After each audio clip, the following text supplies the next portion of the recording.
Taman stood in the center of the great council chamber, his black suit looking simple next to the colorful robes and strange armor worn by the other ambassadors.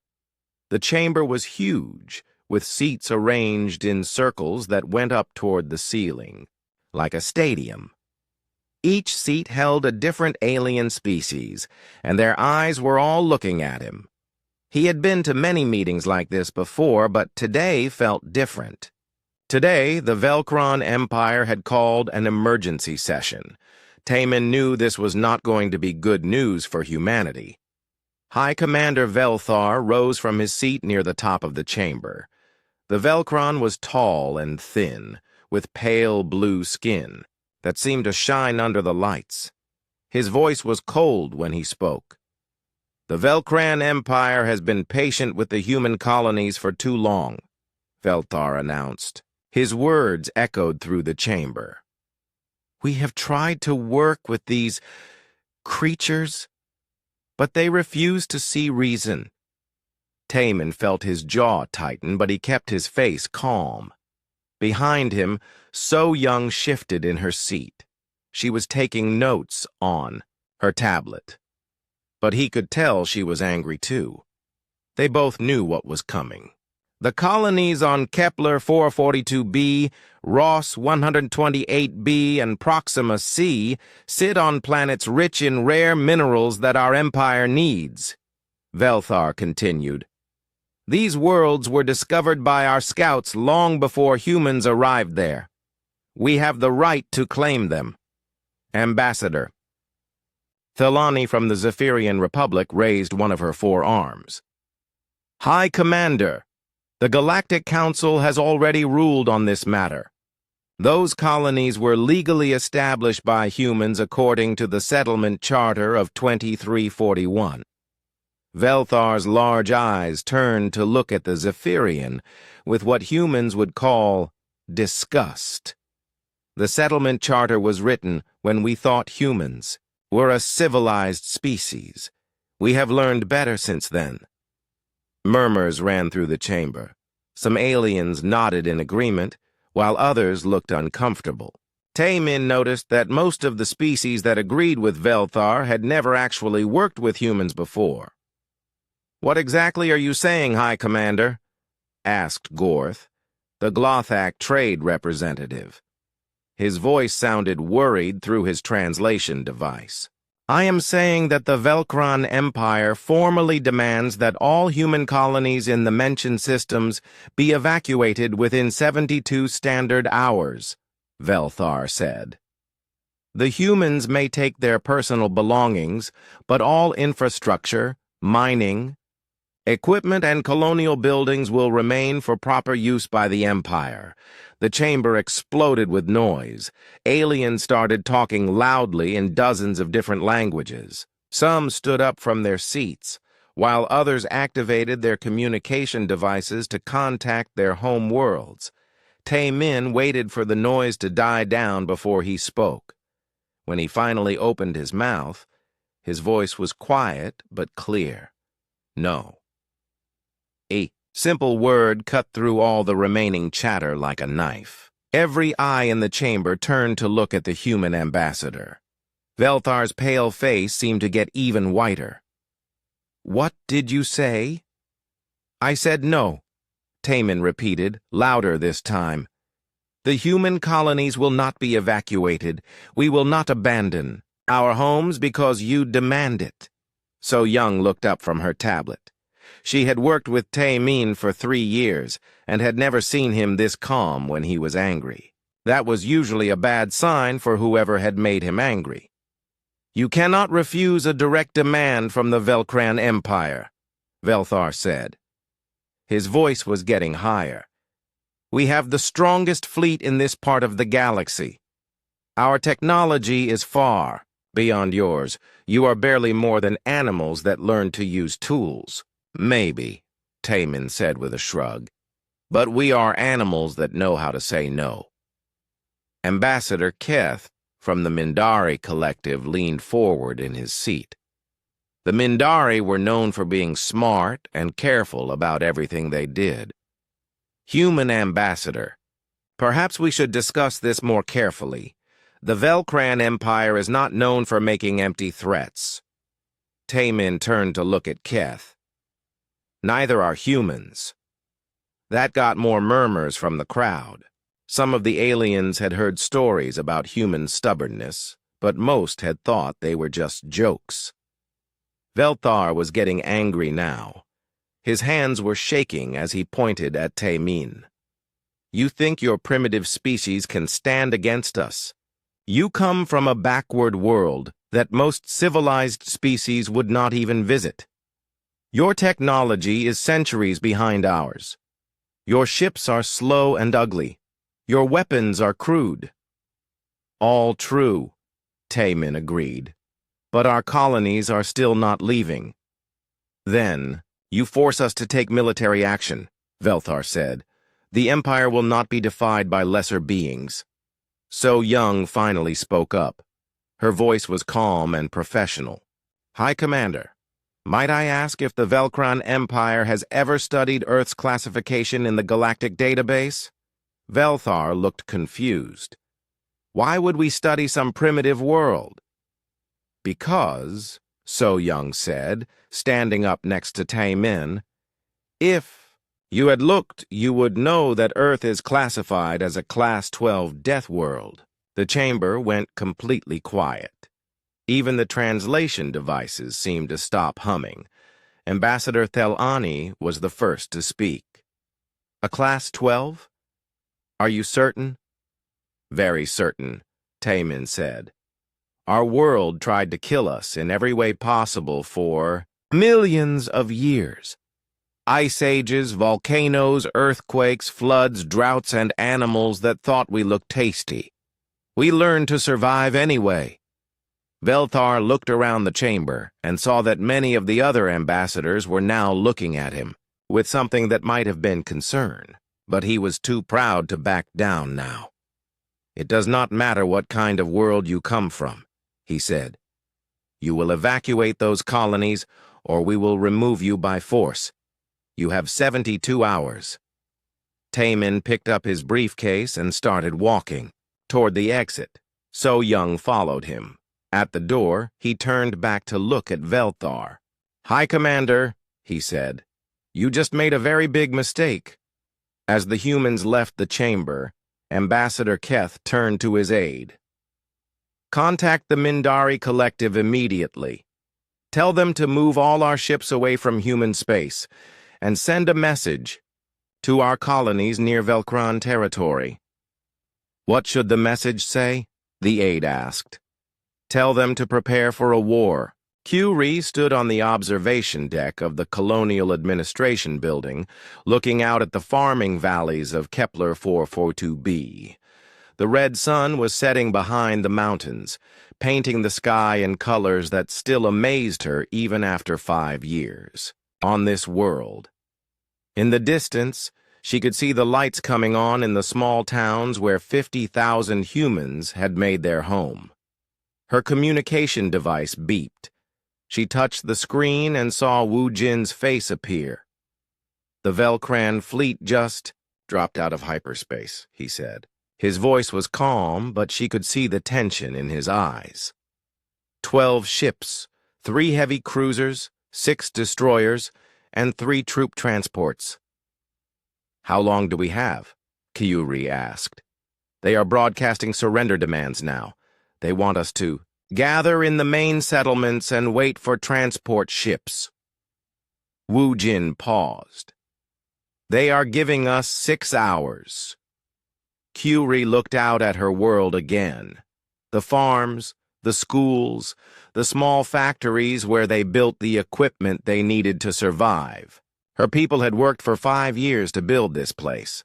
They had fought the harsh weather, the difficult soil, and the strange diseases that came from living on an alien world. They had made it home. What did you tell them? She asked. I told them we needed time to discuss it with our people. Wu Jin said. But, Kyuri, we both know what the real answer is. Yes, she said. We do. 3 hours later, Q-Ri was in the underground command center that had been built beneath the administration building. The room was full of screens showing every part of the colony. She could see people moving through the streets, but they were not packing to leave. They were carrying supplies to the hidden bunkers that had been built under every major building. Hyun-Soo walked into the command center. His clothes were dirty from working in the fields, but he moved like the soldier he used to be. Before coming to Kepler 442b, he had been part of Earth's special forces. Now he grew vegetables and raised cattle. But today, he was a soldier again. "The defensive positions are ready," he reported. "Every family knows where to go. The children and elderly are already in the deep shelters." Minna looked up from her computer terminal. As the colony's chief engineer, she had spent the last 3 days doing something that would have seemed impossible to most people. She had turned farming equipment into weapons. "The mining lasers are now connected to the defense grid," she said. "I have also rigged the harvester machines with explosives. If the Velcrans try to land in the farming areas, they will get a surprise." Wu Jin was studying the tactical display that showed the Velcran fleet moving into attack position. "Their first ship is moving toward the main settlement. They probably want to capture the government buildings first. Let them come," Q-Ri said. The first Velcron dropship landed in the town square just as the sun came up. It was a beautiful ship, all smooth curves and shining metal. 50 Velcron soldiers came out wearing armor that looked more like art than military equipment. The squad leader, a tall Velcran with golden decorations on his armor, looked around at the empty square. All the buildings seemed deserted. He activated his communication device. "Landing Zone Alpha is secure," he reported. "No resistance encountered. The primitive humans appear to have fled." That was when the first mining laser fired. The beam came from the roof of the school building and cut through the Velcran's fancy armor like it was made of paper. The squad leader fell to the ground, dead before he knew what had happened. His soldiers panicked. They had never been in a real fight before. The Velcran Empire had been conquering peaceful species for so long that they had forgotten what war actually looked like. More lasers fired from buildings around the square. These were not military weapons. They were tools designed to cut through solid rock so that human miners could reach the valuable minerals underneath. But rocks and Velcran armor turned out to be almost the same thing. Within 5 minutes, half the Velcran squad was dead or wounded. The rest tried to run back to their ship, but Hyun-Soo and his team were waiting for them. The humans came out of sewers, basements, and hidden tunnels. They moved fast and quiet, like they had been born for this kind of fighting. Because in a way they had been. On Earth, humans had spent thousands of years fighting each other in every kind of terrain possible. They had learned to fight in forests, deserts, mountains, jungles, and cities. They had fought in the heat of summer and the cold of winter. They had fought when they were hungry, tired, and outnumbered. The Velcrans had never fought anyone who fought back. Hyun-Soo appeared behind the last group of Velcran soldiers like a ghost. He was carrying a farming tool that Minna had modified with an energy blade. It cut through Velcran weapons and armor just as easily as it cut through the tough plants that grew on Kepler 442b. "Surrender," he told the last 3 Velcrans in their own language.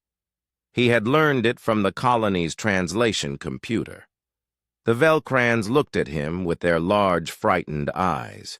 This human was covered in dirt and plant juice from working in the fields, but he had just killed 12 trained soldiers without getting a scratch on himself. They dropped their weapons. Back on the Velcran command ship, Admiral Zethkar was staring at his displays in shock. In 30 minutes of fighting, he had lost an entire landing force to a group of farmers.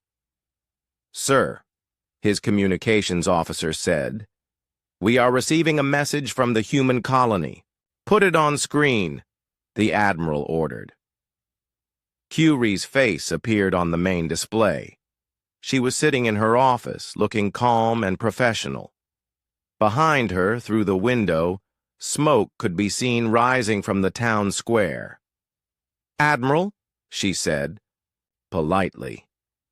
"I am Curie, the administrator of this colony. I wanted to inform you that your soldiers are now our prisoners. They will be treated well according to galactic law." Admiral Zeth Carr felt his throat get tight. "You will release them immediately and surrender your colony." "No," Curie said, just as calmly as before. "But I will make you an offer. Leave our system now, and we will return your soldiers to you at the border. Stay, and we will defend our home." "You cannot fight the entire Velcron fleet with farming tools," the Admiral said. Curie smiled, and for the first time, the Admiral noticed that it was not a friendly smile. "Admiral," she said, "we have been fighting this world for 5 years just to survive here. The weather tries to kill us. The plants are poisonous. The ground shakes every few weeks. The water has to be cleaned 3 times before we can drink. And we made it work anyway." She leaned forward in her chair. "Fighting you will be easier than fighting this planet." The transmission ended. Admiral Zethkar looked around his bridge at his crew. They were all staring at the screens that showed the burning wreckage of their dropship and the bodies of their soldiers. "Sir," his tactical officer said quietly, "perhaps we should call for more ships." The Admiral nodded slowly. He was beginning to understand that he had made a terrible mistake, but it was too late to fix it now. "Send a message to High Command," he ordered. "Tell them we need the entire Third Fleet." Fleet Admiral Dong Hyun stood in the command center beneath Luna Base, watching the holographic display that showed the entire galaxy.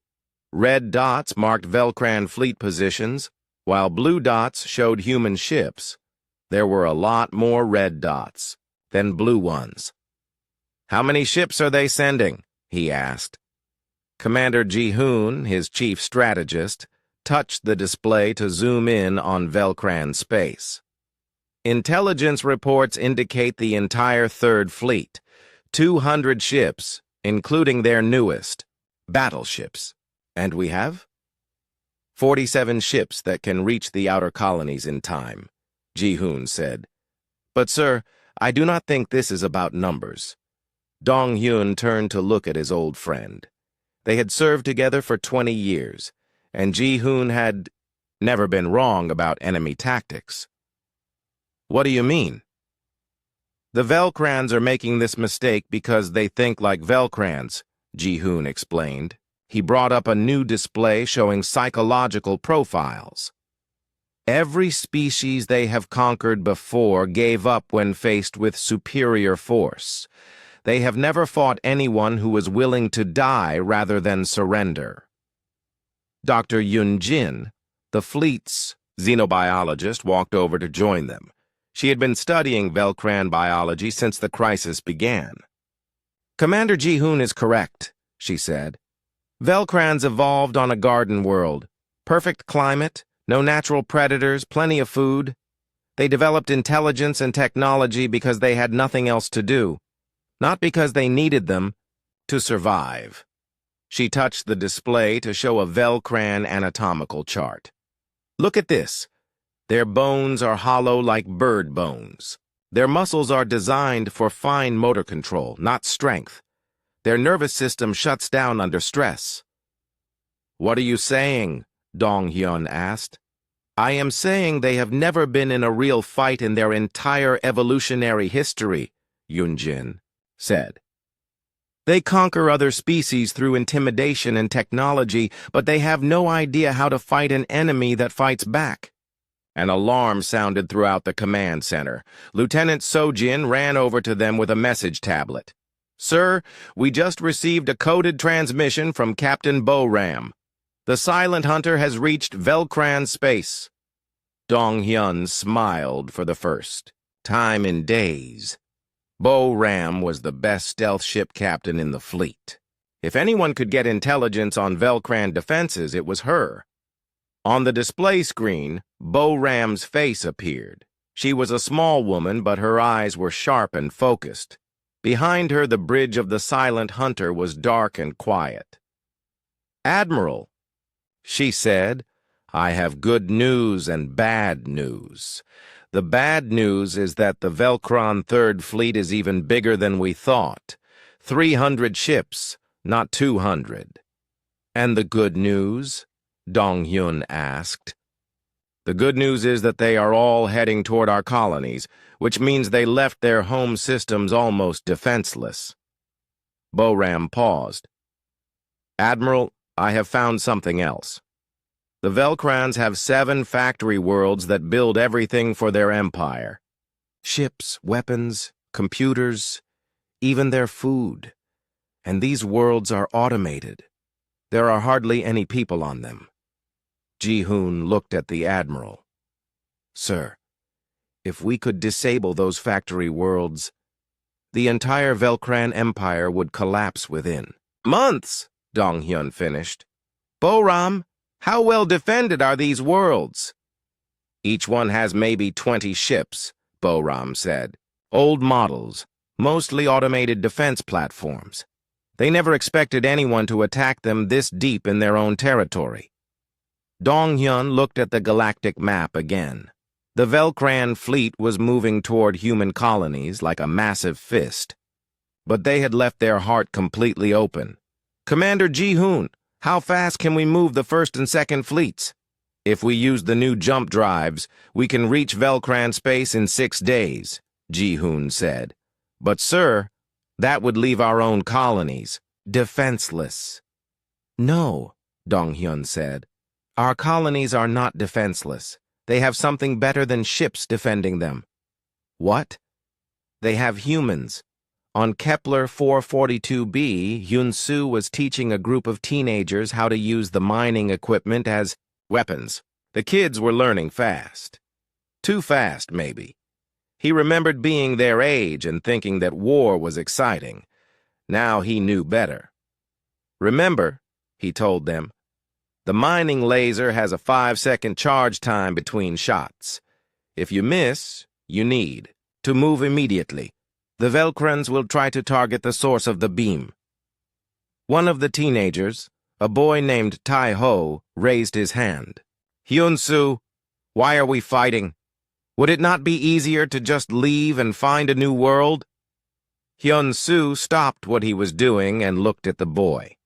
Tai-ho had been born on Earth but had grown up here on Kepler 442b. This was the only home he really remembered. "Tai-ho," Hyun-soo said, "let me tell you something about humans. We do not run away when someone threatens our families. We do not give up when someone tries to take our homes. We fight." "But why?" asked another teenager, a girl named Yu-na. "The Velcrans are stronger than us." "Maybe," Hyun-soo said, "but being strong is not the same as being willing to fight. The Velcrans think they are strong because they have big ships and fancy weapons. But they have never had to fight for anything in their lives." He pointed out the window at the farms and buildings of the colony. "We built this place with our own hands. Every building, every farm, every road. We fought the weather, the ground, and the native plants to make this world work for us. We did not give up when things got hard. We got tougher." The teenagers nodded. They understood. This was their home, and no one was going to take it from them. In space above the planet, Admiral Zethkar was looking at intelligence reports from his scouts. The humans had turned every settlement into a fortress. Every building was defended. Every road was blocked.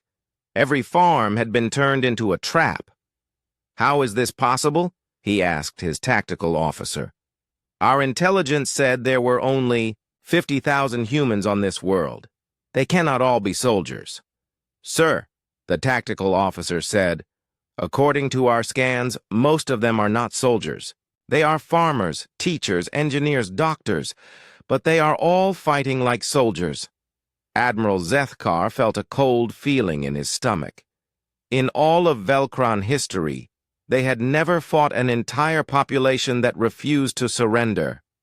"Sir," his communications officer called out, "we are receiving a message from High Command." The face of High Commander Velthar appeared on the main screen. He looked angry and worried. "Admiral," Velthar said, "I have just received reports that human ships have been detected in Velkran space. How is this possible when their entire fleet should be defending their colonies?" Admiral Zethkar felt the cold feeling in his stomach get worse. "Sir, I do not know." "Find out," Velthar ordered, "and finish this quickly. The Council is asking questions about why we cannot defeat a species that builds their weapons from farming tools." The transmission ended. Admiral Zethkar looked around his bridge. His crew was staring at him, waiting for orders. "Prepare for orbital bombardment," he said finally. "If we cannot take the colony, we will destroy it." But even as he gave the order, he knew he was making another mistake. He just did not know how big a mistake it was going to be. Captain Bo-Ram stood on the bridge of the Silent Hunter as her ship slipped through the outer edge of the Velkran factory system. Around her, the tactical displays showed the positions of 20 Velkran defense ships, all of them old and slow compared to her vessel. "Target the main power station first," she told her weapons officer. "Then the communication arrays. I want these factories offline before they know what hit them." The Silent Hunter was not the biggest ship in the human fleet, but it was the smartest. While Velkran ships were built to look impressive, human ships were built to win fights. Every system had a backup. Every weapon had multiple ways to fire. Every piece of equipment was designed to keep working even when everything around it was broken. "Torpedoes away," the weapons officer reported.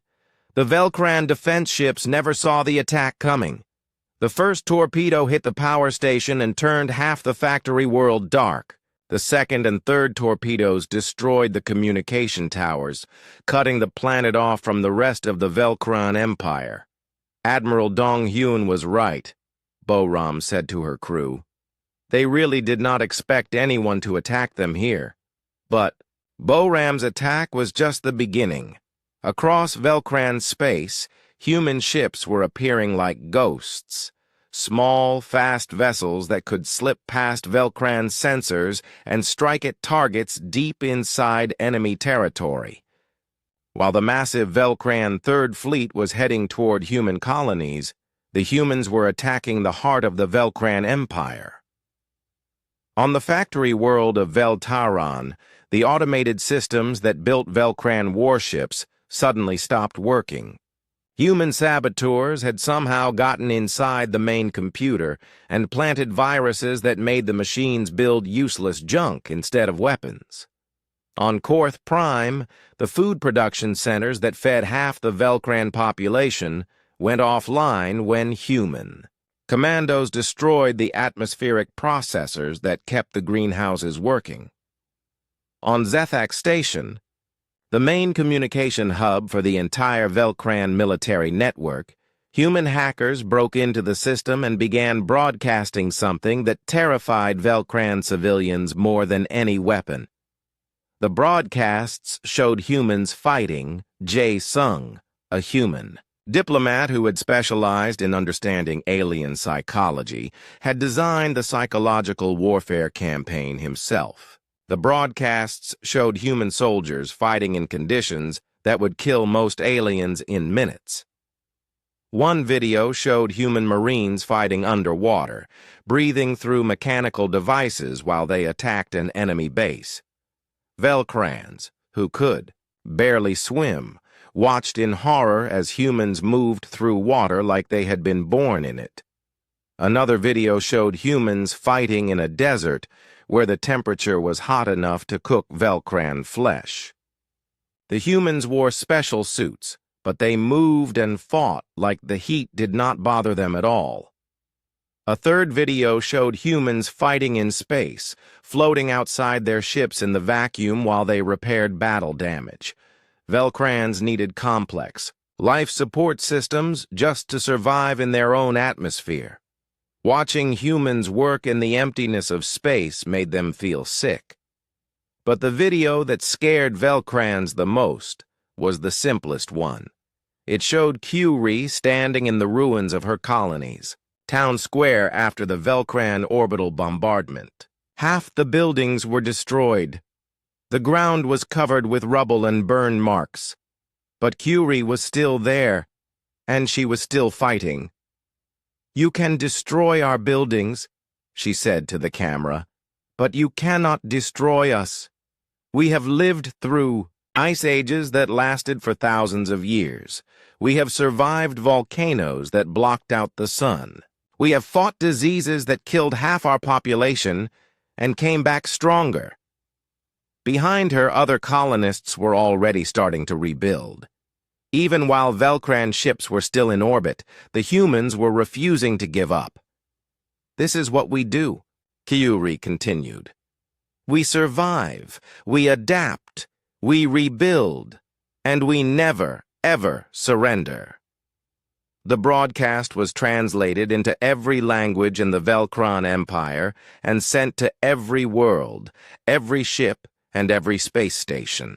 Su Jin, a human cultural expert, who was working with Jae Sung, had studied Velcran psychology for years. She knew exactly how to make the broadcasts as frightening as possible to the Velcran mind. "Velcrans think of war as a game with rules," she explained to the human command staff.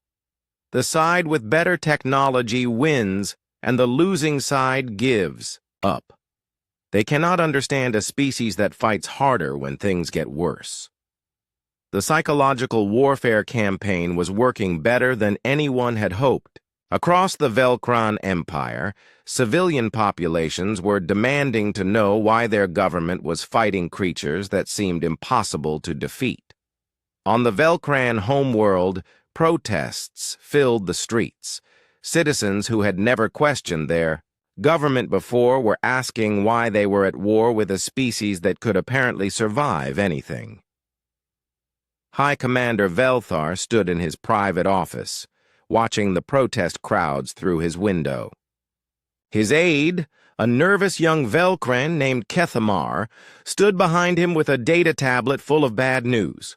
"Sir," Kethamar said, 7 factory worlds are now offline. Food production is down 60%. 3 of our main fleet bases have been sabotaged, and the humans are broadcasting those videos on every communication channel in the Empire." Velthar turned away from the window. His pale blue face looked gray with worry. "How many ships do we have left in home territory?" he asked. "Maybe 50, Kethamar said. "All the rest are with the Third Fleet, heading toward human colonies." "Recall them immediately." "Sir, they are already committed to the attack. Admiral Zethkar reports that he is beginning the final assault on the human colonies. He says victory is certain." Velthar laughed, but there was no humor in it. "Victory is certain? Kethmar, have you watched those human broadcasts?" "Yes, sir." "Then you know that these creatures do not understand the concept of surrender. Even if we destroy every human colony, they will keep fighting. And while we waste our fleets attacking their colonies, they are destroying our home worlds." Velthar walked over to his desk and sat down heavily in his chair. For the first time in his life, he was beginning to understand what fear felt like. "Sir," Kethmar said quietly, "what are your orders?" Velthar looked at the data tablet full of disasters. Factory worlds destroyed, food shortages beginning, civilian unrest spreading, and somewhere in space, human ships were moving like invisible predators, striking wherever they wanted. "Send a message to the Galactic Council," he said finally. "Tell them the Velcron Empire wishes to discuss terms for ending this conflict." Kethmar stared at his commander. "Sir, are you sure?" Velthar looked out the window again at the crowds of frightened Velcrans filling the streets. "Kethmar," he said, "we made a mistake. We thought we were fighting a primitive species that would give up when faced with superior force. Instead, we found out that we are the primitive ones. We never learned how to fight. They never learned how to quit." Outside, the protests were getting louder. The Velcran Empire was beginning to tear itself apart, and the humans had barely fired a shot at their home worlds. "Yes, sir," Kethmar said. "I will send the message immediately."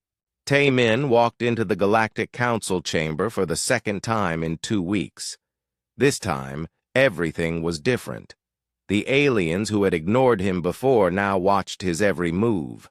Some looked curious, some looked worried, and a few looked downright scared. High Commander Velthar was already waiting at the center of the chamber.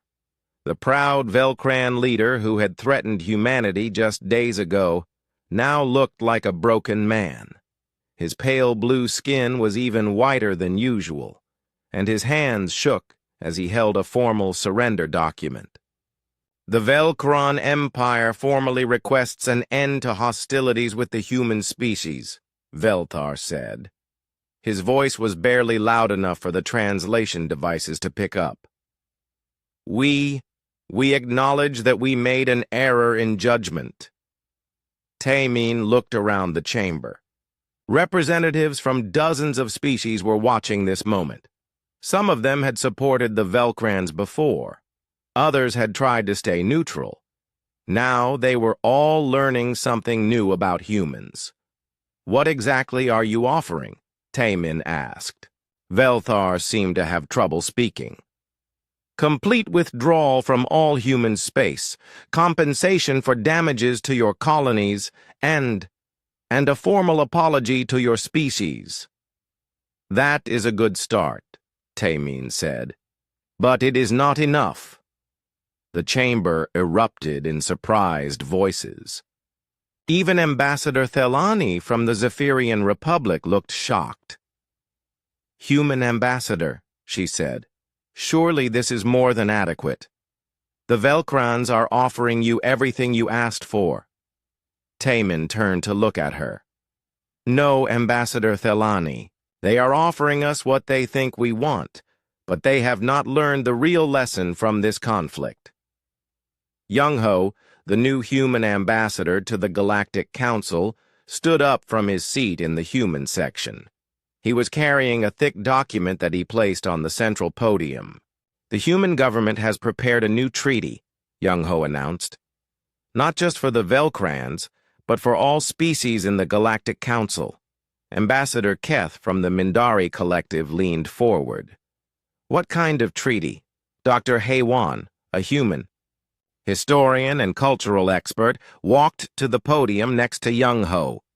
She activated the holographic display to show images of different worlds throughout the galaxy. "For too long," she said, "this council has operated under the assumption that all intelligent species develop the same way. Peaceful worlds creating peaceful species, garden worlds creating civilized cultures. But this assumption is wrong. The display showed Earth, a blue and green world that looked beautiful from space. This is Earth," Haywan continued. "It looks peaceful, but it has tried to kill every living thing on its surface for billions of years. Ice ages, volcanic eruptions, asteroid impacts, climate changes, and millions of species of plants and animals that evolved to be predators." The display changed to show images of Earth's history. Massive volcanoes, glaciers covering continents, and creatures that looked like nightmares.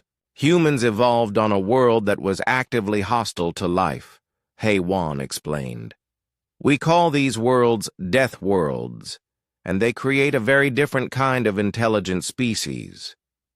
Ambassador Gorth from the Glothak Trade Union raised one of his tentacles. What do you mean by different?